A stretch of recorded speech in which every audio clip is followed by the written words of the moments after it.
Bienvenue dans cette nouvelle vidéo. Aujourd'hui, je réponds à la question comment distinguer la voix du mental de la voix du cœur ou comment discerner la voix de je de celle de je suis, qu'on peut aussi nommer le soi supérieur, le maître intérieur, la conscience supérieure, l'intuition. Donc, ce sont des questions qui reviennent régulièrement avec ces différentes formulations. Question qui s'est représentée aussi à l'occasion d'une dernière émission avec Marie-Odile Sanso et on n'a pas eu le temps d'y répondre. Donc, je prends le temps de le faire aujourd'hui pour vous aider à clarifier les choses. Et en fait, la voix du cœur et la voix du mental sont tout le temps présentes en même temps à notre esprit. Souvent, elles se chevauchent, mais on peut se rappeler que lorsqu'on a été enfant, c'est la voix du cœur qui prédominait parce que le cœur, c'est l'amour. Et l'amour, c'est ce que l'on est en essence, c'est ce que l'on est dans notre pureté avant d'avoir appris quoi que ce soit. C'est la voix du cœur, de l'insouciance, de la spontanéité qui parle au travers de nous et qui nous guide et qui nous permet de nous montrer tel que l'on est, d'être authentique. Et puis plus on grandit, plus on apprend des connaissances au travers de notre entourage familial, de nos expériences, de ce que l'on apprend à l'école, etc. Donc cet apprentissage, ces connaissances, elles viennent alimenter notre mental, elles viennent construire notre mental et c'est la voie du raisonnement, c'est la voie cartésienne, c'est la voie rationnelle, c'est la voie qui nous fait peser le pour et le contre. C'est la voie qui fait appel aussi aux conclusions que l'on tire de nos expériences. C'est la voie de nos croyances qui sont rarement objectives. Donc, ça crée de la confusion, en fait, chez l'enfant et progressivement, l'enfant va abandonner la voie du cœur au profit de la voie du mental pour bien souvent être aimé, être accepté, faire comme tout le monde. Il va se référer à ce qui est vrai pour tout le monde, donc ce que l'on apprend déjà dans notre famille ou à l'école, par exemple. Donc, c'est comme ça qu'on apprend à perdre la confiance en nous, à perdre notre authenticité, notre spontanéité, à arrêter de nous montrer tel que l'on est et à faire référence à ce que l'on a appris parce qu'on remet toute notre confiance dans ce qui vient de l'extérieur. Et c'est pour ça que ça crée des confusions, parce qu'après, on fait des choix dans notre vie qui nous amènent parfois à des échecs, à des formes de souffrance, parce qu'on n'a pas été fidèle à notre cœur. Donc, en fait, c'est tout un apprentissage de déjà prendre conscience de ça et ensuite d'arriver à discerner la voix de notre cœur, à la retrouver et à discerner quand les deux voix parlent en même temps, lorsqu'elles se chevauchent ou lorsque, par exemple, elles utilisent les mêmes canaux de communication. Par exemple, je suis peut me donner des messages, des informations qui vont venir sous forme de mots, donc de pensées et d'idées que je peux avoir tendance à confondre avec la voix du mental.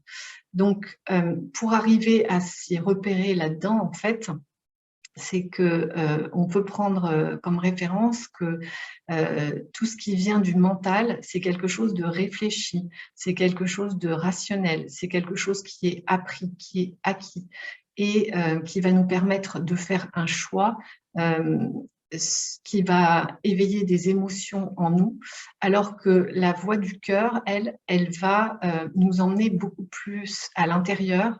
C'est quelque chose qui vient de plus profond à l'intérieur de nous, que l'on peut ressentir au niveau du cœur. En tout cas, moi, je ressens une sensation d'ouverture, d'expansion qui se passe vraiment à l'étage du cœur et qui m'apporte une sérénité, une joie tranquille, une joie paisible. Ça peut être aussi un pétillement à l'intérieur, mais qui n'est pas de l'ordre de l'excitation ou de l'euphorie, comme on a pu en parler avec Marie-Odile. Donc, cette distinction-là, je pense que tout le monde est en mesure de la faire.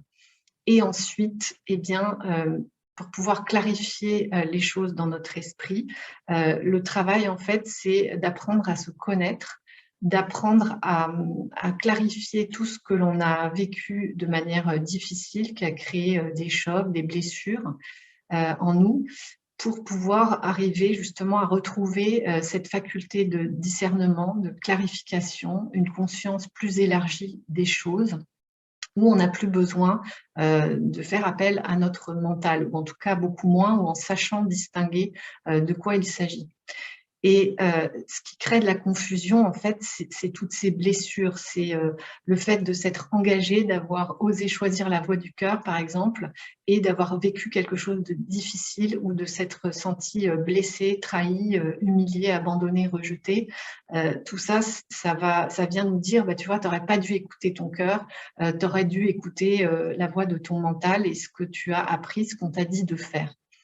Et donc, le travail, c'est d'apprendre à se connaître et d'apprendre à faire un nettoyage, des libérations qui se passent au niveau de ce que l'on a stocké émotionnellement, ce que l'on a refoulé, de pouvoir faire le clair sur nos blessures, ce qu'elles sont, ce qu'elles nous apportent, les inconvénients et la confusion qu'elle crée en nous, de façon à pouvoir clarifier les choses, élargir sa confiance et dissoudre en fait cette confusion qui est présente en chacun tant qu'on n'a pas fait ce travail-là. Donc ça passe par l'expérience. L'expérience de notre vie, tout simplement, nous permet d'apprendre ça, puisqu'on fait des choix à chaque instant et que si on est honnête et qu'on regarde quelle voie on a choisi, on peut arriver à se rendre compte par soi-même quelle est la meilleure voie et apprendre à mieux discerner, écouter comment on la ressent en nous. Et donc, cette clarification, elle vient aussi au travers de certaines pratiques. Par exemple, le fait de se concentrer sur une seule activité ou le fait de faire le calme, d'être dans le silence. On peut pratiquer la méditation, on peut pratiquer le qigong, on peut se mettre en contact avec la nature, tout ce qui est plus grand que nous ou qui nous permet de concentrer notre attention, d'aller à l'intérieur de nous, et de se rendre réceptif à la voix de je suis ou du cœur. Donc, toutes ces pratiques, il y en a plein. Ce n'est pas forcément des disciplines, des contraintes ou des efforts. Au contraire, ça peut être plutôt quelque chose de l'ordre du plaisir ou quelque chose qui nous fait vibrer, qui est agréable. Et ça, c'est une source d'enseignement très efficace également. Et enfin, la troisième voie, c'est tout ce qui est lié au besoin de dépasser une souffrance, d'aller plus loin dans la connaissance de soi au travers d'une thérapie, de certaines connaissances, d'enseignement, mais pas de connaissances qui vont rajouter des informations, des croyances, etc. De la connaissance qui va nous apprendre à distinguer les choses en nous, à pouvoir faire le clair, à élargir notre conscience, à libérer ces charges émotionnelles, à libérer cette confusion en fait qui est en nous. Donc ça, si on est déjà dans l'intention de cette démarche, en général, on attire à nous ces différentes solutions qui sont présentes tout le temps à nous et qui nous demandent pas forcément d'argent, qui demandent simplement de poser cette intention pour attirer à nous. Ça peut être des rencontres, ça peut être un livre, ça peut être un film, ça peut être une vidéo sur YouTube, ça peut être un enseignement qu'on choisit de suivre. Voilà, tout ce qui va nous permettre de clarifier les choses est à notre portée, en fait.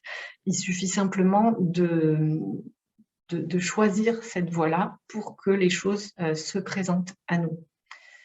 Voilà, et puis aussi d'accepter que ça prenne du temps, de réapprendre à se faire confiance, à distinguer, à choisir la voie du cœur, d'y être fidèle, d'oser faire ce qui est nécessaire pour qu'elle se développe et qu'elle prenne enfin tout l'espace qu'elle devrait avoir en nous. Donc ça prend du temps parce que c'est de la maturité et c'est la nécessité de faire des expériences. Voilà, je vous mettrai en lien également pour vous aider à aller plus loin sur ce sujet, des vidéos que j'ai déjà faites sur ce sujet et en particulier sur comment apprendre à distinguer nos canaux de réceptivité à notre intuition, puisqu'ils sont différents pour chacun. On les a tous, mais à différents degrés. et certains vont avoir des perceptions au niveau auditif, d'autres ça va passer par des idées, des mots, une forme d'inspiration, d'autres ça va être kinesthésique, tactile. Enfin voilà, on a tous des perceptions, des canaux qui sont différents, qui sont plus ou moins précis, forts, intenses. Donc, il nous appartient d'apprendre à les découvrir pour pouvoir mieux s'y fier et retrouver la confiance en soi et de pouvoir se laisser guider en toute confiance en sachant que c'est bien la voix de « je suis » qui communique avec nous. Voilà, j'espère que ça vous a aidé à y voir plus clair. Vous pouvez me laisser vos commentaires, vos partages ou vos questions sous cette vidéo et n'oubliez pas de regarder dans l'espace de description les différents liens. Et je vous dis à très bientôt pour une autre vidéo.